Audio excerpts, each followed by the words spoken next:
Hello students, आज जो मेरा लेक्चर है ये आपका in continuation to the previous lecture है।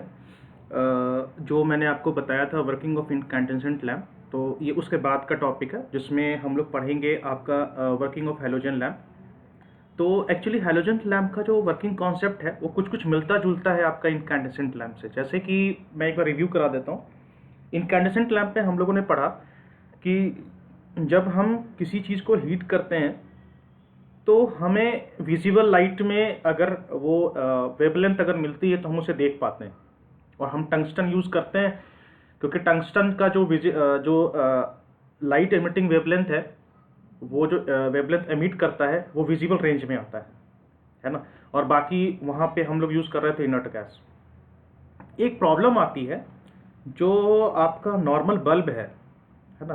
मतलब हैलोजन लैम्प का कॉन्सेप्ट आया कहाँ से, शुरुआत कहाँ से, इसकी सोच कहाँ से आई, है ना। क्योंकि बात है कि अगर हम किसी नई टेक्नोलॉजी की बात करते हैं तो what is wrong with the old one, पहले ये सोचने की बात होती है। अभी तो नए पर हम जाएंगे ना। अगर आपने बाइक खरीदनी है तो अगर और आपके पास साइकिल है तो साइकिल के साथ क्या प्रॉब्लम है जो बाइक खरीदोगे, है ना। तो this is the very first thing. तो वैसे ही है कि अगर इनकैंडेसेंट लैम्प ठीक था, सब कुछ सही सलामत था, मतलब तो फिर हैलोजन लैम्प क्यों महंगा है थोड़ा सा, क्यों, वजह है उसका। एक तो सबसे बड़ी बात होती है लाइफ साइकिल।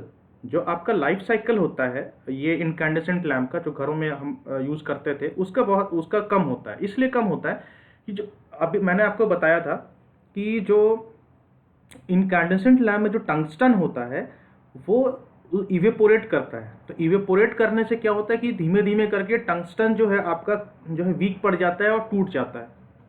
कभी कभी आपने ध्यान दिया है कि जब बल्ब पुराना हो जाता था पहले तो फिलामेंट टूट जाता था, तो हम क्या बोलते हैं यार फिलामेंट टूट गया है। तो कैसे टूटता था, अंदर में तो कुछ है नहीं। अंदर में जैसे आपका जो टंगस्टन का जो तार है, आपने उसको पैक कर दिया अंदर में, और इनर्ट गैस है तो अंदर में तो हवा पानी कुछ भी नहीं जा रहा है, तो फिर भी कैसे टंगस्टन टूट जाता है पुराने होने पे। टूटना नहीं चाहिए था उसको, क्योंकि किसी भी मेटल कोई भी चीज़ टूटता कब है या फिर डिग्रेड कब होता है, जब वो हवा और पानी के संपर्क में आता है। यही है ना फंडा नॉर्मल लाइफ में। लेकिन तो बल्ब के अंदर है, उसमें तो हवा पानी कुछ भी नहीं जा रहा है, तो फिर भी कैसे वो टूट जाता है, कैसे खराब हो जाता है। ये सोचने वाली बात थी, है ना। तो उसका आंसर ये है कि जैसे जो टंगस्टन होता है वो, जैसे मैंने आपको लास्ट टाइम बताया, वो इवेपोरेट करता है। मेटल भी इवेपोरेशन होता है गर्म करने पर। तो क्या है कि धीमे धीमे धीमे धीमे करते करते करते क्या होता है कि इवेपोरेशन होते होते एक टाइम ऐसा आता है कि वो बिल्कुल ही उसका हर एक परत जो है बिल्कुल पतला सा तार हो जाता है वो। और यही वजह है बल्ब के फ्यूज करने का, क्योंकि जब टंगस्टन का तार बिल्कुल पतला हो गया, करंट आप उसमें उतना ही दे रहे हो, समझ रहे हो। आपका जो इनपुट वोल्टेज है उतना ही है, करंट जो है, करंट डिपेंड करता है रेजिस्टेंस पर, ठीक है। अब देखिए, अगर आपका ये टंगस्टन का तार है, ठीक है, इस टाइम पे इसका थिकनेस मान लीजिए टी था और ये ज़्यादा था, और फिर जो पुराना होने के बाद मान लीजिए इसका थिकनेस T1 हो गया। तो थिकनेस जो है, जैसे R इज इक्वल टू, आपने पढ़ा है R equal to rho L by A क्या है आपका, ये आपका cross section of the conductor ही तो है। तो टंगस्टन का भी तो कुछ ना कुछ थिकनेस होगा ही ना, अगर पतला ही सही।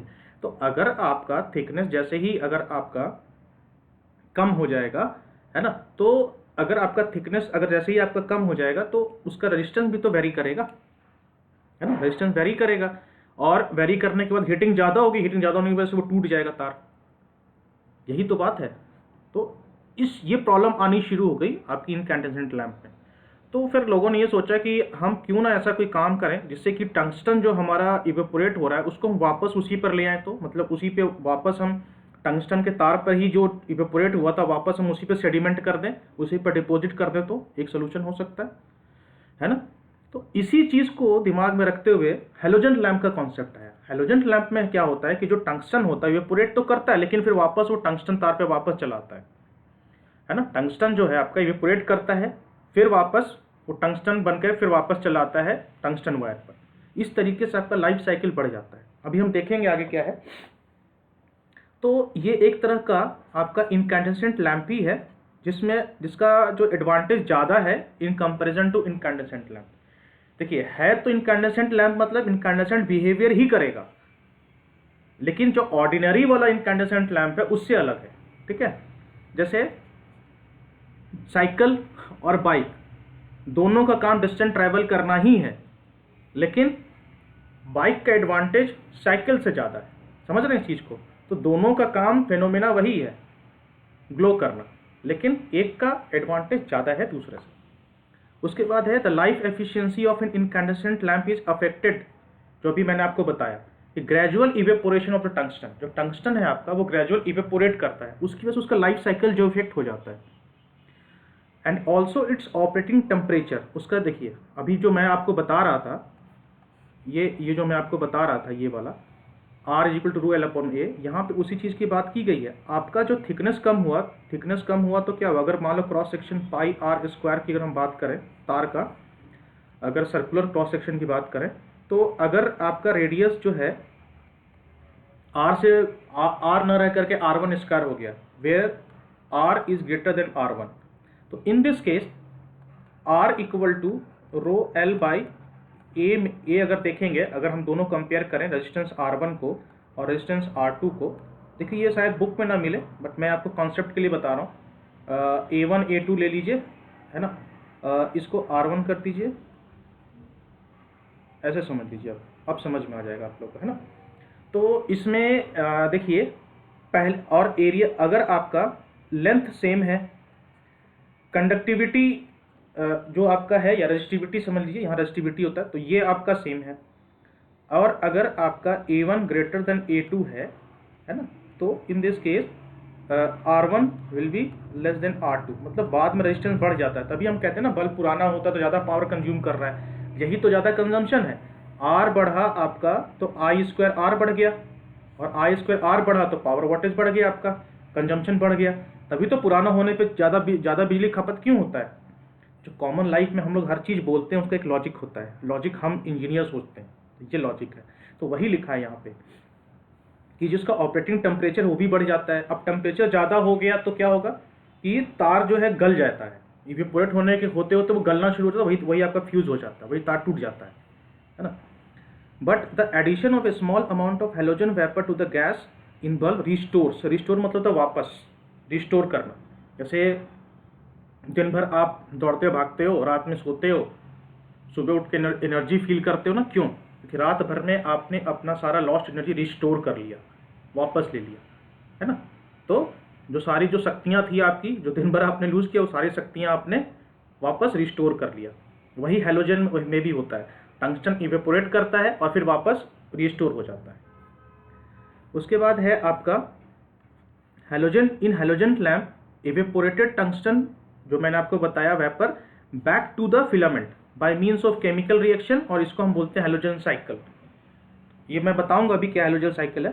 तो हेलोजन साइकिल होने की वजह से जो भी इवेपोरेटेड टंगस्टन है वो आपका वापस चला आता है, ठीक है, वो आपका वापस उसी जगह पे टंगस्टन पे आके जम जाता है। अभी हम देखते हैं हेलोजन साइकिल क्या है। ये इसका कंस्ट्रक्शन फीचर है, ये आगे भी मिलेगा अभी आपको, ये मैंने इसलिए लगाया कि एक आइडिया लग जाए आपको।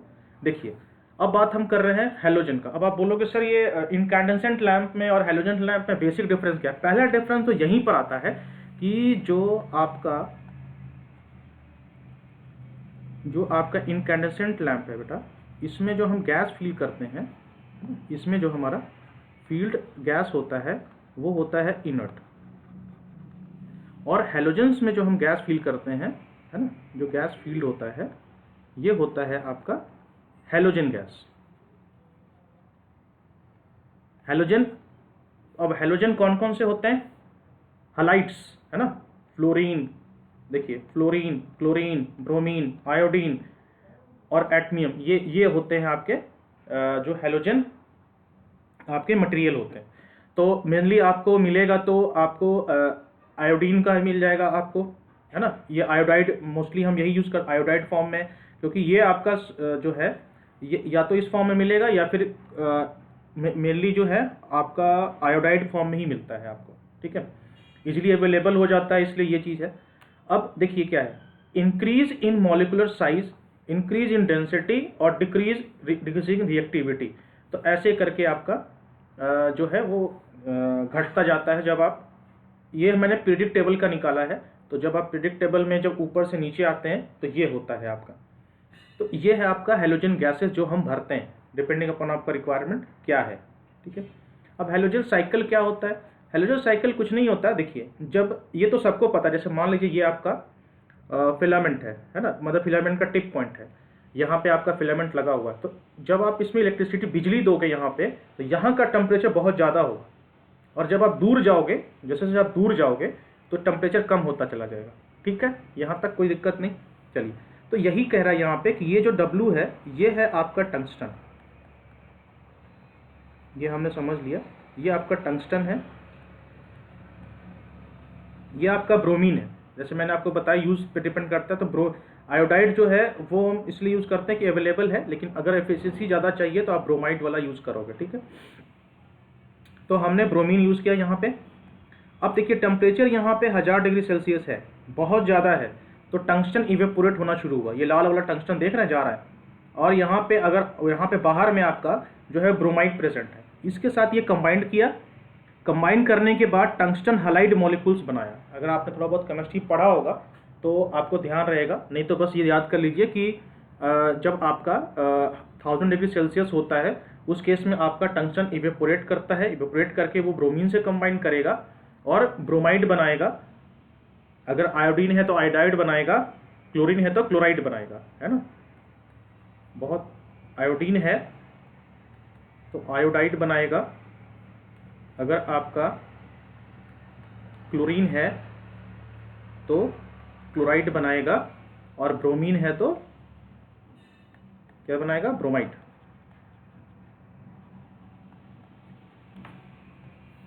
है ना, ये चीजें हैं।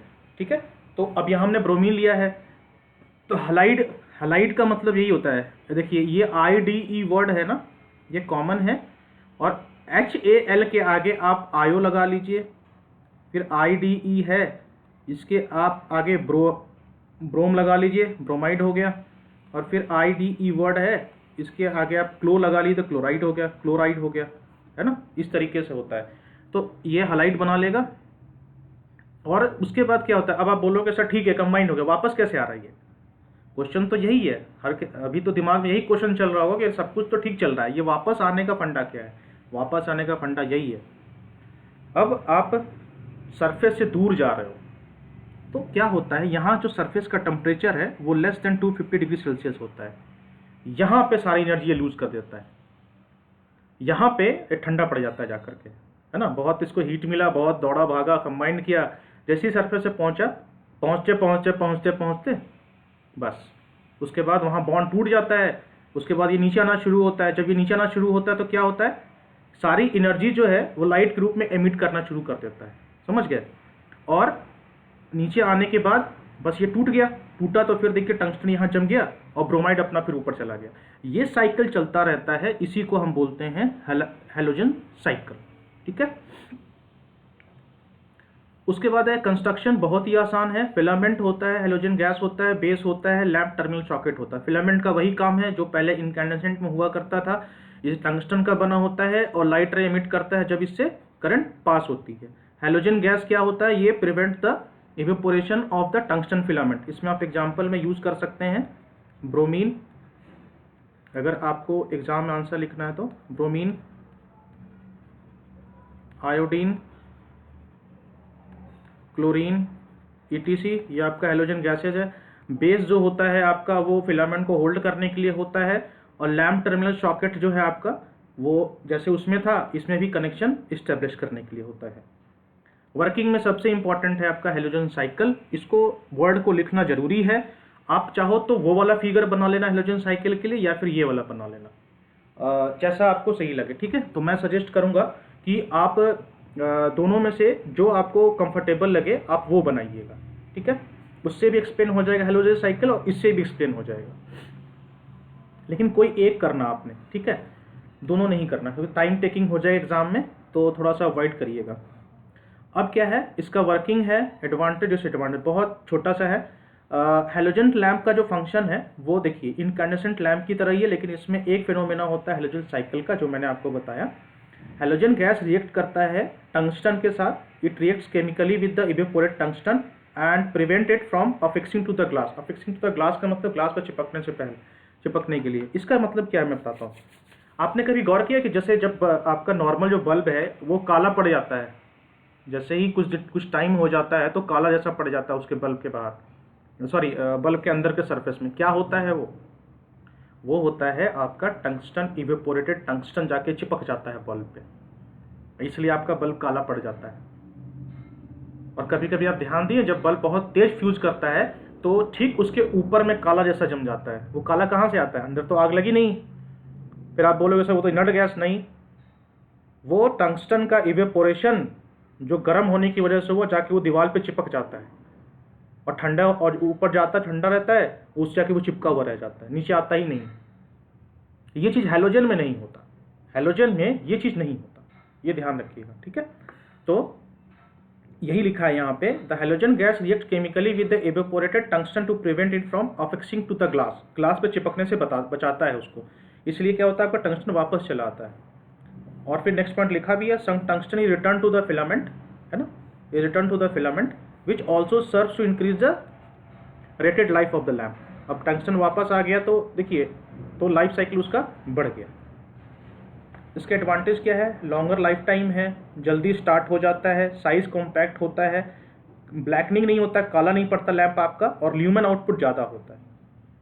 और इसका सबसे ज़्यादा तो डिसएडवांटेज ये है कि गर्म बहुत होता है। कभी कभी आप गौर करिएगा, मैं सजेस्ट नहीं करूँगा, हैलोजन लैंप जहाँ जल उसके पास जाके देखिए, इतना गर्म होता है वो कि उसको कभी आप टच भी मत करिए। इसीलिए देखिएगा जितने भी हैलोजन लैंप होते हैं उसके आगे में एक जाली बना हुआ रहता है, लोहे का जाली टाइप का हम बनाते हैं सेफ्टी पॉइंट ऑफ व्यू से, ठीक है। तो ये सब चीज़ें हैं। उसके बाद हाँ, आज अभी ठंडी का टाइम आ रहा है, तो जो भी हीटर वगैरह जो होता है आपका, रूम हीटर वगैरह होता है, तो उसमें भी कहीं कहीं हम हैलोजन लैंप यूज़ करते हैं वो लाइट करने के लिए। तो वो भी मार्केट में अवेलेबल, वो भी एक एग्जांपल है आपका हैलोजन लैंप का, वो इतना गर्म करता है आप समझिए, ठीक है। तो halogen lamps are widely being used as spotlight फिल्मों में, है ना, फिल्म प्रोजेक्टर्स हो गया। स्पॉटलाइट मतलब जहाँ पे स्ट्रीट वगैरह पे यूज़ करना है वहाँ पे ऊपर में आप यूज़ कर सकते हैं, और साइंटिफिक इंस्ट्रूमेंट्स में हम यूज़ करते हैं जहाँ पे हमें लाइट ज़्यादा चाहिए होता है। तो ये था आपका आज का लेक्चर, जिसमें मैंने आपको बताया कि हैलोजन लैंप क्या होता है, हैलोजन साइकिल क्या होता है, वर्किंग क्या है, एडवांटेज क्या, डिसएडवांटेज क्या। बहुत ही सिंपल है। सबसे इंपॉर्टेंट बात, हैलोजन साइकिल लिखना बहुत ज़रूरी है आंसर में, इसके बिना आंसर इनकम्प्लीट है। आप अगर हैलोजन साइकिल एक्सप्लेन कर दोगे फोटो बना के 2-3 लाइन लिख करके, तो आधा आंसर तो आपका वहीं कंप्लीट हो गया, और वही एक तरीके से बैकबोन है आपका, रीढ़ की हड्डी है आपका आंसर का। तो प्लीज़ आंसर वैसे बनाइएगा आप लोग, ठीक है। तो thank you for watching this video, and in the next video I'll explaining the working of another lamp. Thank you so much and take care of yourself.